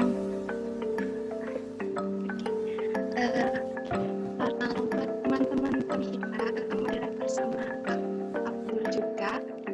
Perkenalan dulu, nama aku Rian tadi, aku dari Bali. Aku mau nanya, tadi kan Kak Abdul bilang kalau sebisa mungkin jangan nunjukin kalau kita itu gugup. Ada nggak sih contoh grafik yang bisa nunjukin kalau kita itu gugup di depan audiens? Itu sih Kak pertanyaan. Terima kasih. Oke, aku langsung jawab aja ya. Thank you buat pertanyaannya. Jadi kalau kita gugup itu banyak indikatornya. Misalkan nih HP aku, misalkan anggaplah ini mic. Kita megangnya gini, geter. Itu satu. Kedua, banyak filler. Ini namanya filler ya, filler words. Filler words apa sih? Misalkan nih, nama aku Abdur. Ya, apa namanya? Oh ya, aku mau tentang ini. Ya, nah itu filler words tuh. Filler words itu adalah kata-kata yang gak ada hubungannya, tapi kita keluarkan sebagai wujud grogi atau wujud kebingungan kita. Apakah hal itu hal yang wajar? Hal yang wajar, jelas. Tapi yang gak wajar adalah kalau kita menunjukkan, seperti yang aku bilang. Jadi aku diundang webinar public speaking itu udah beberapa kali, dan aku selalu ngasih tahu bahwa grogi dan apa-apanya itu gak masalah. Yang masalah adalah kalau kita nunjukin. Nah, kalau audiens tahu kalian grogi, ya misalkan udah terjadi nih ya, mau gimana? Ya nggak sih? Mau gimana juga? Ya. Next time di public speaking berikutnya, atau mungkin kalian mau memperbaiki di saat itu juga, maka kalian jujur aja. Aku pernah waktu itu lagi public speaking awal-awal dulu ya, masih zaman awal-awal, itu sempat bingung ngomongin apa. Maksudnya bukan bingung, aku ngomong tapi aku gak yakin ini sesuai sama apa yang sebenarnya diminta sama topik si panitia. Aku jujuran aja sama si audiens. Teman-teman, sebenarnya ya, gua ini ngomong jujur nggak tahu nih apakah panitia setuju apa enggak. Nah, gua ngomong gitu dan ternyata pada ketawa satu audiens gitu kan, yang aku kira bakal berempati atau bahkan langsung pulang, ternyata mereka ketawa gitu. Dan ini aku jadi belajar bahwa ya mungkin bagi aku grogi, tapi bagi mereka enggak gitu, karena mereka kita kan di panggung, mereka bukan di panggung. Mereka nggak bisa melihat semua hal, termasuk grogi. Mereka nggak bakal tahu tuh kamu grogi apa enggak gitu. Yang tahu kamu grogi atau enggak itu cuman kamu sendiri. Karena cuman kamu yang tahu, maka yang mengubah juga kamu sendiri. Kalau misalkan kamu udah grogi, menurut aku seperti yang aku bilang, berhenti sejenak, pikir pelan-pelan, kasih kalimat pembuka yang baru yang jauh lebih bagus lagi. Dan ini aku ngomong gini itu nggak bisa langsung diterapkan besoknya kalian langsung jago, enggak. Kalian harus benar-benar cari sebanyak mungkin kesempatan buat public speaking. Dan seperti yang aku bilang tadi, public speaking itu bukan kita di atas panggung harus ada mimbar, podium, enggak. Public speaking itu kalian ngobrol bertiga aja nih sama teman kalian di warung kopi, itu public speaking. Karena yang denger 2 orang. Public itu kan lebih dari satu. Public itu nggak harus orang yang harus satu RT, harus satu fakultas, enggak. Public itu adalah lebih dari satu, kalian ngomong yang dengar lebih satu, sehingga komunikasinya bukan lagi 2 arah, tapi lebih dari 2 arah. Itu udah public speaking. Carilah kesempatan seperti itu, maka kalian grogi-grogi tadi, orang tuh ya mungkin kalian ngerasain, tapi orang nggak bakal tahu. Karena orang nggak bakal tahu ya terobos aja, lanjut aja. Jadi public speaking itu lebih ke praktis, lebih ke praktek dalam real di lapangan dan harus dicoba dan diasah setiap hari. Gitu. Buat jawaban aku itu. Oke, terima kasih Kak Abdur. Wah, luar biasa sekali nih antusias sahabat Tabita di sini yang masih mau nanya di sini, tapi mohon maaf nih buat sahabat Tabita di sini. Sesi Q&A pada malam hari ini sudah selesai dan mungkin sebelum kita akhiri nih kita boleh dengar sedikit closing statement dari Kak Abdur nih. Oke. Halo Kak Abdur. Oke, sip. Ini layar aku kelihatan ya? Iya, kelihatan. Oke, jadi kalimat penutup aku tutup dengan ini bahwa every matter once a beginner. Semua orang yang jago, apapun itu, awal mulanya adalah seorang pemula. Itu mutlak, itu suatu keniscayaan, itu suatu hal yang inevitable atau tidak dapat dihindari. Karena semua master dulunya adalah seorang pemula, kenapa kalian tidak mencoba untuk memulai dari sekarang? Dan yang kedua, step by step every day lebih baik dibandingkan big step once of one. Artinya apa? Mending 5 menit aja, 5 menit per hari dibandingkan lebih 1 jam, bahkan 3 jam. Tapi cuma sebulan sekali. Karena step by step, continuous growth, itu bakal benar-benar mengasah kita di level yang bahkan kita nggak bakal terpikirkan. Kita nggak bakal ngira bahwa 5 menit sehari itu ternyata berdampak banyak untuk public speaking kita 3 tahun kemudian. Kita nggak bakal ngira bahwa kita yang grogi waktu SD, ternyata itu bakal ngebantu kita buat public speaking kita kuliah nanti. Jadi mulai aja dari sekarang. Buat yang merasa udah tua, nggak ada yang tua. Ada yang baru mulai SD, tapi sampai kuliah juga nggak jago-jago. Ada yang baru mulai sekarang, minggu depannya udah lebih jago dari yang dari SD. Gitu. Jadi cobalah untuk memulai dan melatih diri kalian setiap hari sedikit apapun, setidaknya 1% setiap hari. Gitu. #persevere. Itu adalah kita nih orang tuh selalu orang tuh selalu mindsetnya adalah nggak boleh gagal. Kita manusia, bro dan sis. Kita bisa gagal dan pasti akan gagal. Itu udah nggak bisa dihindari. Itu nggak bisa dihindari. Kita pasti gagal suatu saat. Mau gagal yang kecil, mau gagal yang besar. Yang nggak boleh adalah kalau kita udah gagal kita nggak gagal. Itu menurut aku udah big no. Nggak boleh seperti itu. Karena mending kita mencoba untuk memperbaiki kesalahan dibandingkan kita coba salah ganti, coba salah ganti. Mau bisanya kapan? Itu buat kalimat penutup aku. Ini aku promosi 2 menit izin dan aku promosi yang mau tahu lebih lanjut perkembangan. Kalau aku suka share gitu ya public speaking apapun itu, Instagram aku Abdur Al-Fatih boleh di follow. Beberapa komunitas aku juga aku suka share beberapa konten, ada klinik kacamata hukum, IOI JKT, dan ulas bahasa. Dan yang terbaru keempat ini ada jejaring plus. Ini lebih ke komunitas berjejaring, aku masih dalam tahap pengembangan, boleh di follow. LinkedIn aku yang mau terkoneksi secara profesional boleh add juga, yang mau nanya-nanya boleh email aku di sini. Ini ada di materi yang aku share linknya, dan semoga kita bisa saling kenal lebih tahu.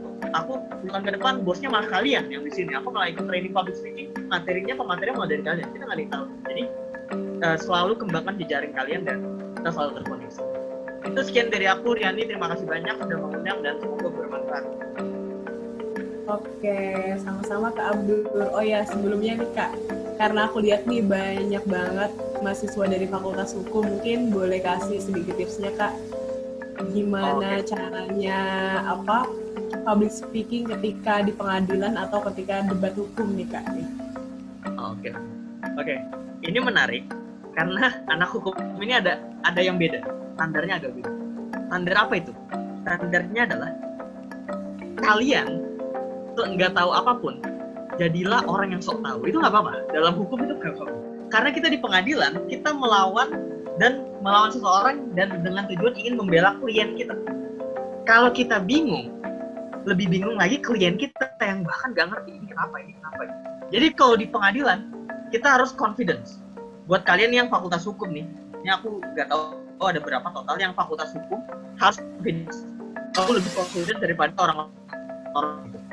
Jadi buat anak-anak fakultas hukum, tips aku adalah ikuti apapun kegiatannya, mau peradilan semu, apapun itu, ikuti aja. Selama kalian bisa mengasah kemampuan bertukar pikiran, speaking dan juga public speaking, itu investasi jangka panjang, aset yang wajib kalian miliki. Karena orang tuh nggak bakal nanya pasal 250 dari undang-undang nomor sekian tahun sekian itu apa, itu nggak bakal ditanya teman-teman. Dan kalau kalian pun hafal, itu bukan indikator kalian pintar anak muda. Anak muda tahu gimana harus mencari sebuah jawaban dan analisis. Itu sih dari aku podcast anak. Ya. Oke, terima kasih. Terima kasih banyak Kak Abdur yang sudah meluangkan waktunya pada malam hari ini untuk sharing-sharing dan berbagi ilmunya buat sahabat Tabita semua di sini. Semoga sehat selalu Kak Abdur dan selalu berprestasi nih. Amin, siap. Makasih juga teman-teman Tabita, semoga sukses juga ya. Amin. Oke. Terima kasih juga nih buat sahabat Tabita yang udah join nontonin kita berdua dari tadi. Nggak kerasa udah 2 jam kita sharing-sharing bareng sama Kak Abdur. Wah, luar biasa sekali ya, malam minggunya sangat produktif sekali.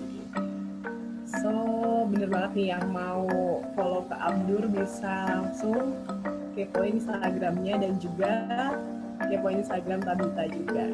Oke, jangan lupa setelah ini tim sahabat Tabita di sini bisa upload kesan dan pesannya di Instagram dan tag IG aku Riani_Eka0907 dan Kak Abdur Al-Fatih dan juga Tabita. Terima kasih semuanya. Oke, terima kasih Tabita dan teman-teman semuanya. Selamat beristirahat, semoga bermanfaat ilmunya ya. Aku izin pamit dulu. Selamat malam semuanya. Selamat malam Kak Abdur.